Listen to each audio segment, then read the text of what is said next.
Qui c'est le patron ici?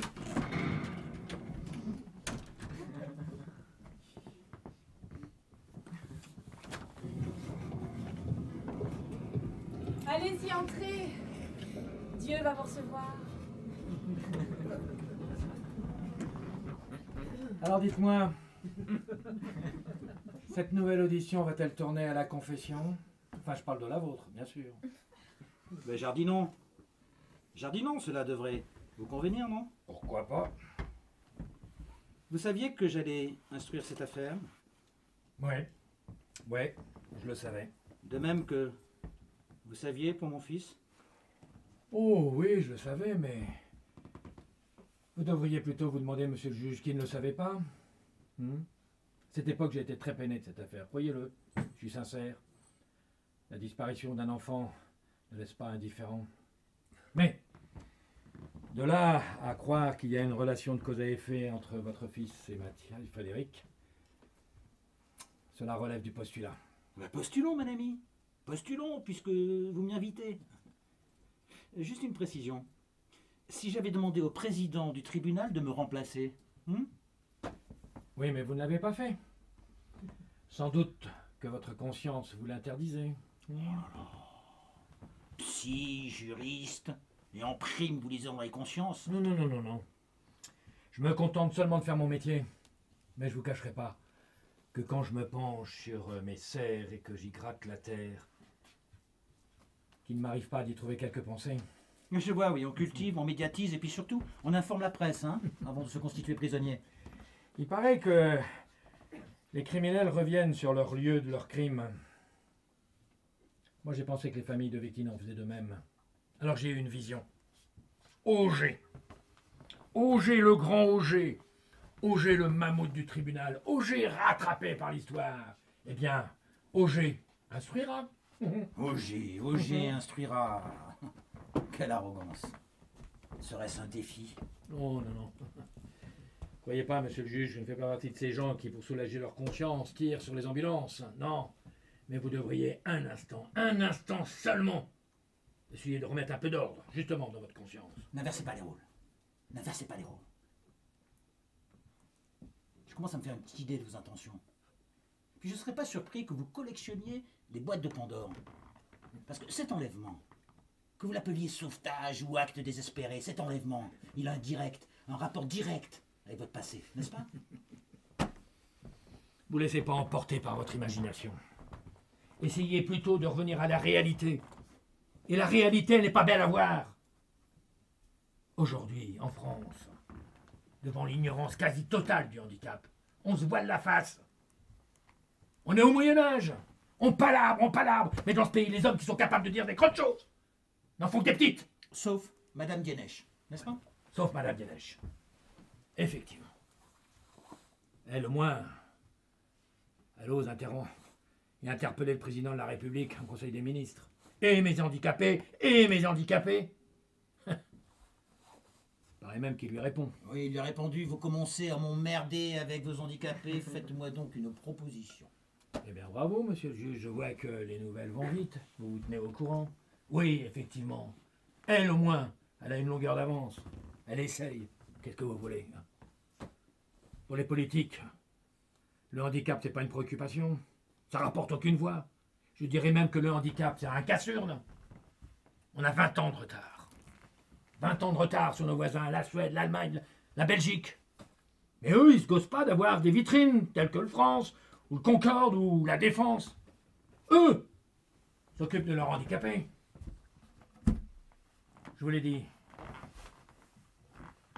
Les martinières allaient tuer le petit. J'ai remédié, c'est tout. Vous avez...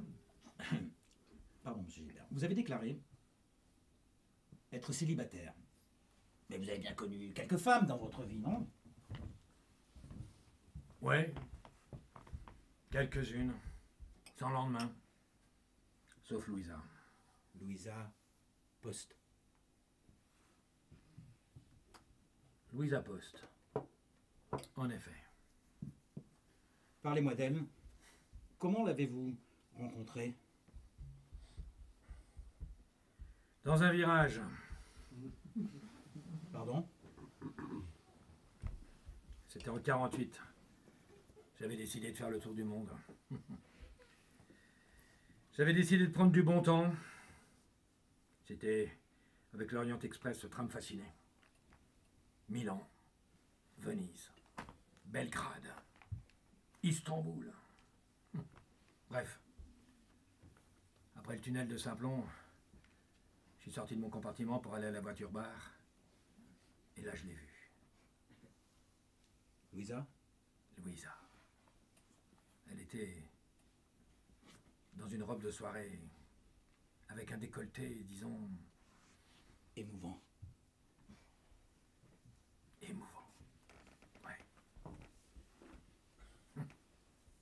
Elle a commandé du champagne, moi aussi. Et puis il y a eu ce virage. Elle a renversé la moitié de sa coupe sur ma chemise. Elle s'est excusée, mais je l'écoutais déjà plus. Son visage m'avait transpercé le corps. Elle était si belle, et j'étais si libre. Alors vous avez décidé de faire un petit bout de chemin ensemble, n'est-ce pas? Ouais. Après, ça a été le bonheur, des moments de bonheur, le voyage, le désert. Ah bon? Quel désert? Le désert de... Le désert des déchirés, celui des séparations, le désert du vent sec, du sable, des roses des sables, des souvenirs. Mais ça appartient à mon jardin secret. Et je n'ai pas l'intention de vous y faire entrer, monsieur le juge. Vous aimez les enfants? Oui. Pourquoi vous n'en avez pas eu? Il y a des tas de gens qui aiment les enfants et qui n'en ont pas. Il y a aussi les chambres vides. Ce sans sont les enfants. pires. Alors pourquoi vous avez fait ça? À Madame Vardin, à la maman de Frédéric? Je vous l'ai dit. Les Martinières, c'était pas une maison pour Frédéric. Et puis, c'était pas les malheurs de Valérie Vardin qui me préoccupaient. C'était le bien-être de Frédéric. Bien-être que vous risquez de payer très cher. C'est possible. Vous savez, Antoine. Ah, tiens. C'est la première fois que je vous appelle Antoine. Vous savez, Antoine, lors de votre procès, il y aura 9 jurés qui décideront. Et parmi ces jurés, il y aura certainement des mères de famille. Vous croyez les séduire avec votre moralité, votre sens de l'honneur, votre sens du sacrifice? Eh bien, moi, je vais vous le dire. La réponse est non. Pourquoi? Parce que vous vous trompez de monde. Vous vous trompez de société. Ils vous condamneront sévèrement. Et ce sera la fin de votre idéal. Oh, je vous en conjure, dites-moi, où est le petit Vardin? J'irai moi-même voir Madame Guénèche. Je lui parlerai, je la convaincrai, je lui expliquerai. Je vous en donne ma parole.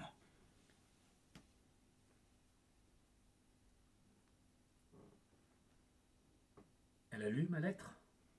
C'est possible, mais vous savez, les ministères, l'administration, pour les faire bouger. En revanche, un seul mot de vous, tout s'arrête, et tout s'accélère.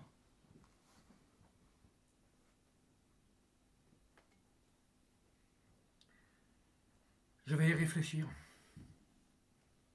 C'est bien. C'est bien, Antoine. Tardez pas. Non, ne tardez pas.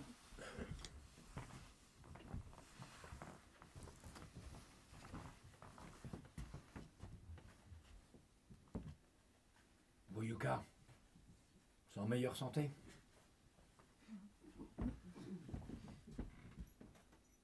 Vous saluerez pour moi la petite greffière? Vous le ferez la prochaine fois. Non. Non.